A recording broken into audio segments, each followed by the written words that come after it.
Okay, now when you're building a motor, we didn't show you this part. It's the spiral locks. They're really a pain to get in. So really, if you don't know what you're doing, you should take it to a machine shop and have it done. I'll send you a little pamphlet that shows you how to do it. But really, I've done these over the years, hundreds of sets of them, and they don't really get any easier. You have to spread them no more than 3/4 of an inch and turn them in and use a little pick to get them in, but they're really pretty hard to do. And most engines don't have these anyway. Pretty much just high performance motors have these. So there's really not much of a need. You'll have to take it to the machine shop and have most of your rods pressed on anyway. These are a floater. The rods aren't pressed on. That's why they're like that. And just the locks hold the pin in place. Okay, I'm going to go ahead and start pulling the rod cap off this rod. And then we're going to put the rings on the piston and install one at a time. This is a piston with the rings on it, but they don't come that way. They come like this. So we're going to show you how to put the rings on the pistons. When you get a ring set, they come wrapped in paper. This is the oil ring groove, the second groove, and then the top groove. Now for the oil ring groove, there's this rippled little spacer that goes in. That's going to go down on the bottom in the big groove. And then there'll be 2 rings that go around it. One on top and one above.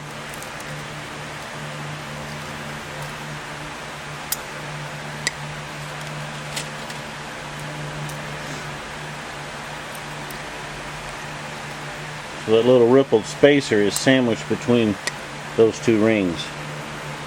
Now we go for the second groove. The second groove will have a dot on it and it'll have a bevel. It's a very small bevel, maybe hard to see through the camera, but it's there. It's kind of hard to see on the camera, so I'm going to show you on paper. It'll have a bevel on one side. Notice that arrow to the right that it goes up, or if it has a dot on it, that goes up.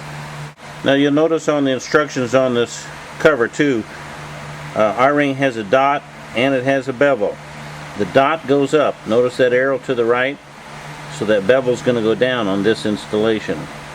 So you see we're putting the dot facing up to the top of the piston. What you do is you get your ring kind of in the ring groove, like that. And you be gentle because you can break these rings. And you just spread them. And go over very easy so you don't scratch the piston.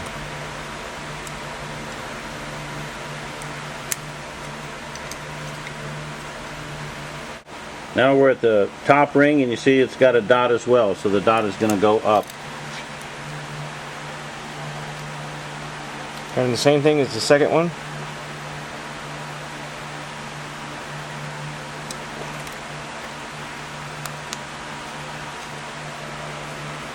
You slide it on there.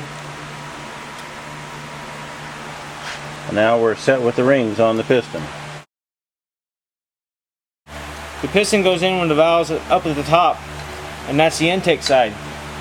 So when you take this out and you space your rings, you always put your ring holes on your intake side because it's the side with less pressure on it. When your piston goes down, it's scraping the whole way down on this side, so it's a lot of force. This side has less pressure, so you always put them on your intake side.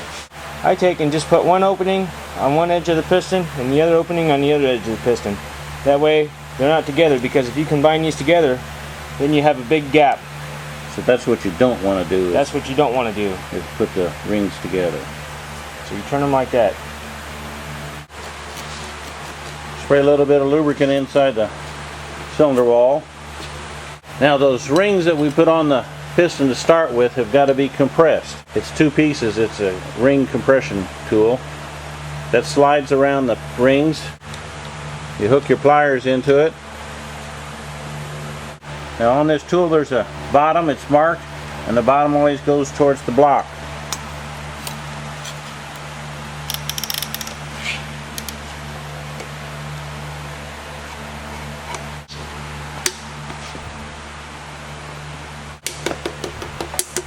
Now you tap on that to get it in there nice and square, and they actually make a special hammer to tap this piston down.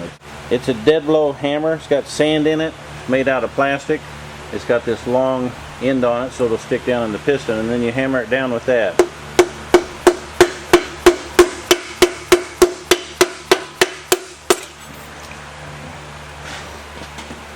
Now the bearing could easily just fall out when you're hammering on that piston to drive it down like that. So now we put the bearing in.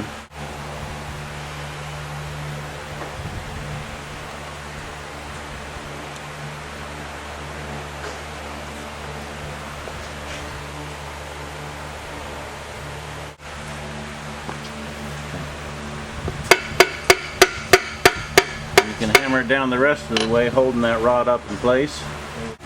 When you're installing the rods, you notice this one beveled edge. When you're putting that in, now the rod will actually move there, but that should go towards the crank side rather than towards the inside of the rod surface. So when you look in there, this side is square on the right, and on the left you'll see that bevel. That always goes to the outer side out here of that rod surface. I'm going to assemble this bearing, and we're using plastic gauge to get your clearances just right. So you put your plastic gauge in place.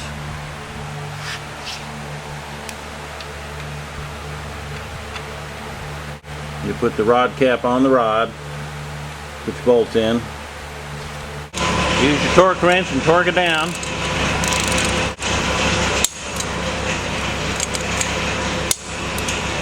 Now we just usually use a ratchet to take it off rather than the torque wrench.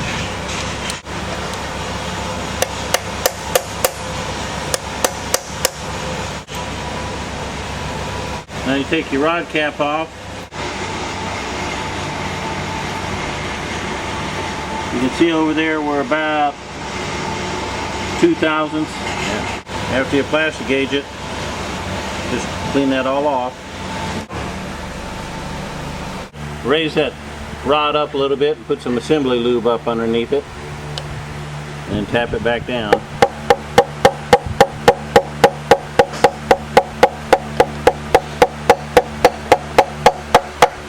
Now we put the rod cap on. Put your bearing in the rod cap and a little assembly lube in there. Put it tang to tang.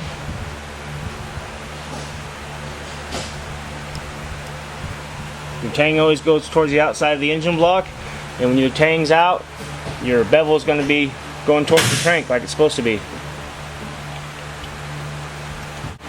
Take a little bit of fastener or assembly lube if you're using cap screws.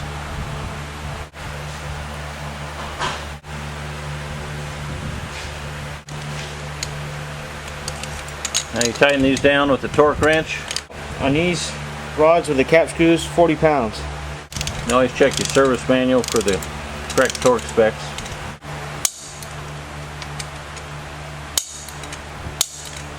Now you can see we've got two pistons side by side in here, and the rod cap's on. And we're going to check the gap in between the rods. Typically on a small block Chevy, 10 to 12 thousandths. So we see what we can get in. And we can get 12 thousandths in there, and it's pretty snug. So that's fine. Any greater clearance, like 15, 16 thousandths, it's just going to splash oil everywhere. Just use a typical feeler gauge for this. And that's 12 thousandths. You just repeat the process for the rest of the cylinders and check all your clearances like we showed you.